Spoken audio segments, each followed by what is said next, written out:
Hi, I'm Morris Maduro. I'm sending this to you because we're connected on LinkedIn and your profile indicates you have an interest in personal development. This is the process that I use with clients and it works. We make about 30,000 decisions a day. You probably have heard that. But when you consider we're awake maybe 65,000 seconds a day, that's a decision every other second. So we know we're not making that many conscious decisions, but then you think, okay, well, 95% of our behavior is by habit. So a good portion of that 33,000, let's call it 31,500, is habit. And that's what this is about. So because we're making all these habitual decisions, 95% of our behavior is by habit, and we're making 33,000 of them a day, we are creating our just more and more and more of our yesterdays. This is that whole thing of we're just recreating the past over and over and over because we're priming ourselves into making the same kind of decision. We prime ourselves the same kind of decision. So what I've done is two things. One is, so I do have the 7 performance series: mental, physical, spiritual, emotional is in the middle, and then relationship, professional, financial. Now, the mental, physical, spiritual is in our control, 100%, right? The relationship, professional, and financial requires involvement with other people, some kind of collaboration. If we're selling, we need a buyer. If we're buying, we need somebody to sell who's selling it. If we're leading, we need a follower. If we're, so there's some involvement of other people over here with the relationship, professional, financial. So that's out of our control, but we've got to be managing ourselves in such a way that we have a high probability of getting our outcome. Now, notice the emotional is in the middle because when you leave it to just chance, this emotional is probably on this side over here, out of your control because it's easy to be hijacked. And once you're hijacked and triggered, it's very difficult to get that back on track. Anxiety spirals, etc. What we want is the emotional to be fully in the part that we control: mental, physical, spiritual, emotional. So we run laps around that to get the identity leveled up to the point where the person is ready for their next quest. And to do that, we use the 7-step reset process. So this is like this 33,000 stimulus response cycles, but I've broken it down into a way that we can manage it. Something that you've experienced, you know what it feels like, and you can manage it yourself.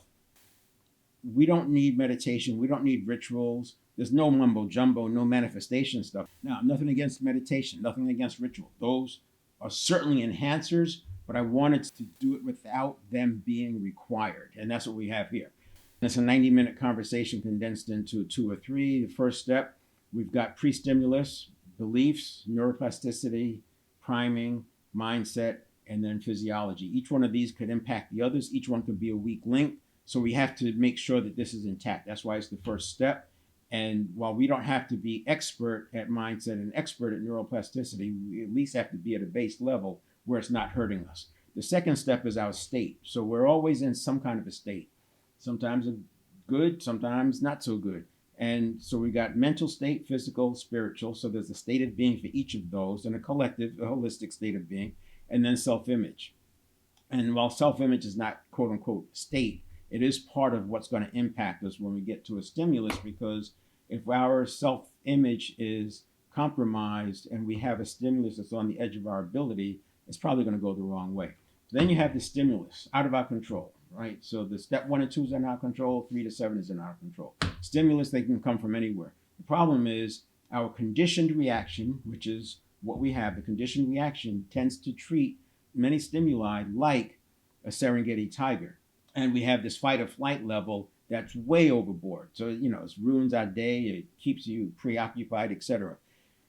That conditioned reaction is at the subconscious level. Now, I will use the subconscious and the network of neurons interchangeably because the habits actually reside in the network of neurons.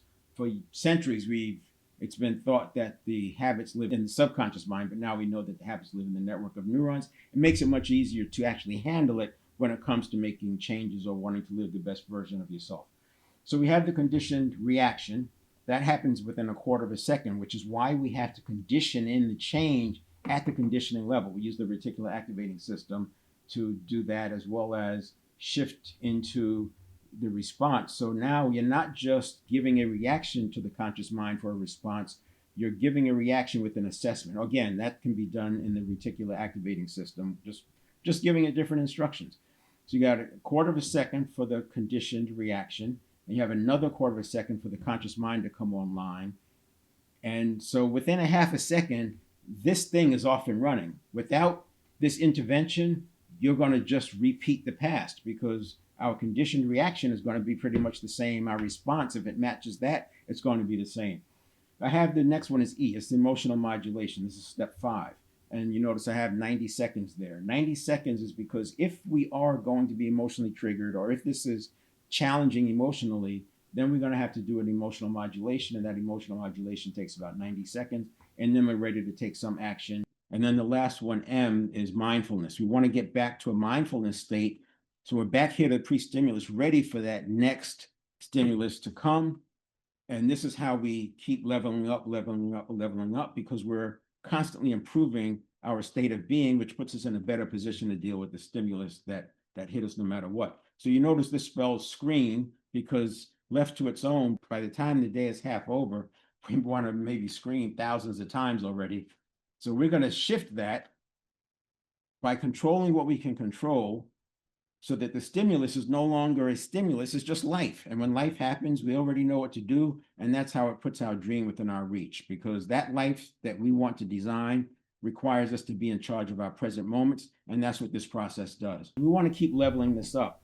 Allostasis is what is going to end up happening, which is the brain is flooding our system with excess neurotransmitters. So we have enough dopamine to amplify the signal in the neural pathways. So that's, again, this is a much longer conversation. I wanted to condense it. If you're interested in having this kind of conversation and wanting to dig into this a little bit, I'm going to do some 90-minute roundtable, two-way discussion, 4 to 6 people.